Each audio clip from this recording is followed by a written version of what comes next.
Kids are expensive. One of the biggest worries of new dads is, how am I going to afford this baby?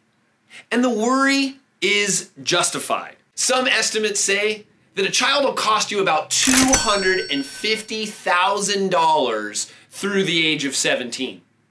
And so for a new dad or a soon-to-be dad, getting used to those new expenses is quite an adjustment. Well, in this video, I put together some money-saving tips for new dads based on some of the things that I learned when I was going through some of those stressful financial times.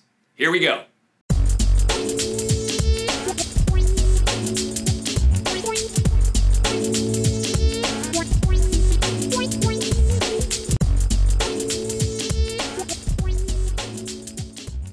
Hey guys, I'm Jason Kreidman and welcome to another episode of Dad University. We cover a different dad advice topic every Thursday, so be sure to subscribe to the channel and click on that notification bell so you don't miss any of our videos. This video is in partnership with Fatherly. Fatherly is an awesome resource for dads. Be sure to check them out. We'll put a link to Fatherly in the description below. For most men, having a child's gonna bring on some stressors.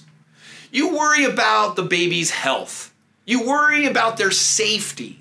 You worry that you're going to be a good father.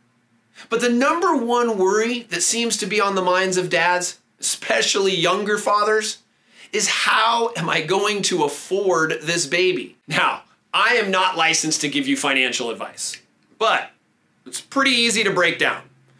There's only two options. You can either make more money, in which that's great, but I don't know how to tell you how to do that. Or you can spend less. That I can tell you. I can share with you some of the things that my wife and I did to help us cut expenses in order to make a room for a new addition to our family. Number one, buy in bulk.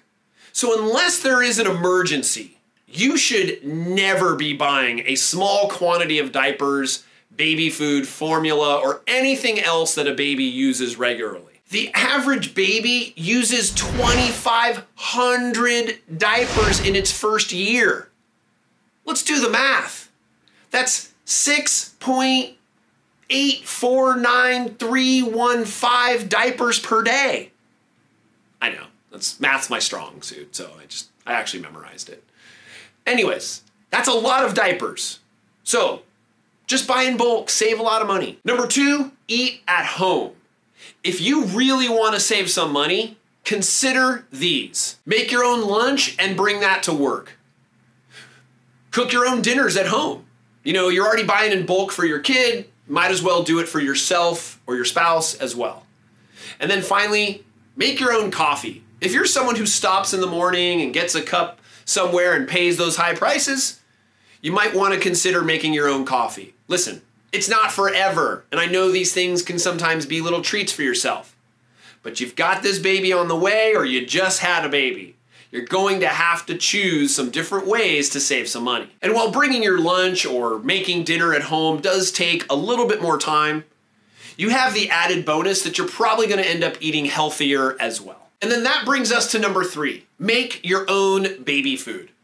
So this one is actually easier than you think. You get a blender, some vegetables, some fruits, and some ice cube trays. Making your own baby food can save you up to 50% over store-bought food. So it's not that complicated and saves you a ton of money.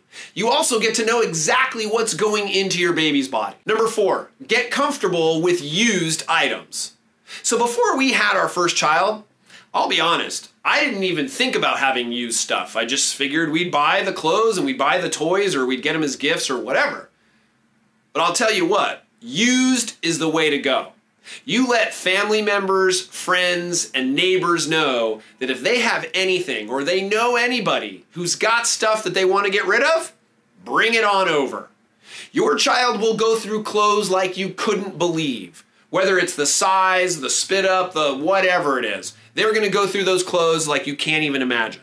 And for toys, they get bored. They're going to play for something for a small amount of time, and then they're not going to want to touch it anymore. So do not spend a ton of money on new stuff. Now, there might be something special that you want to get, or that you really feel that this outfit is really special, or this toy is really special. I'm not going to hold you back from that. But be mindful. Do not waste your money on that stuff. Number 5, find free experiences. So I might offend a couple people here, but I'm cool with that. Listen, if you are spending $100 to get your 4-year-old into an amusement park, save your money. The child doesn't even remember it. You know, you're probably going to get a great picture, or you think that it's some great experience, but it's not. I can tell you. If you go back and ask your kids when they're a little bit older, they're like, nah, I don't remember. But then you have some pictures that you took when they were 4 years old or 3 years old at some amusement park with the characters. Save the money. Use it to when they can actually remember that kind of stuff. Go to a park. Go to the library. Check out your community services and look for free events. You know, in our town, there was always live music or some sort of story time at the library.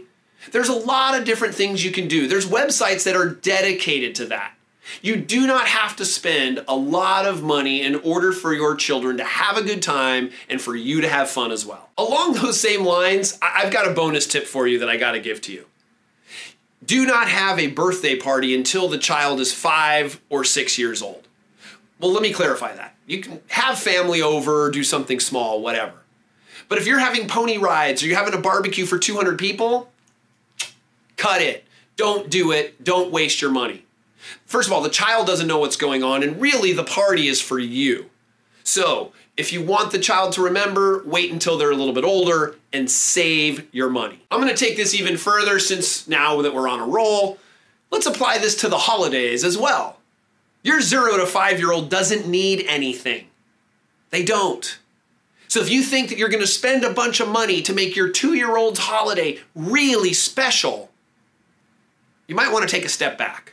Save your money. All right, enough. I got it. Rant over. I'd love to hear from you. What's something you've done to save money for your baby? Leave your feedback in the comments section below. Be sure to give this video a thumbs up, subscribe to the channel, click on that notification bell, and share this video on social media. Also, check out Fatherly, our partner in this video. We thank you for watching, and we'll see you next week.